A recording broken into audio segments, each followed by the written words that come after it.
Hi, this is Redmi 12 and I'll show you how to check battery temperature with Ampere app on this device.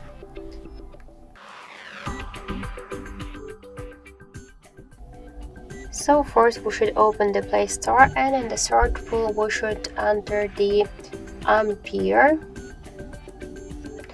And now just to get this application, tap the install button and wait a couple of seconds.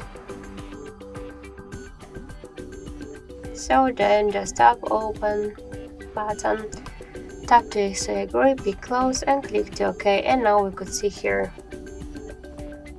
information about our battery temperature, and in my case that's 36 and 8 degrees. And also we could find here more information like the battery voltage, health and more other info. So that's it, thank you for watching, and if you find this video helpful, leave thumbs up and subscribe.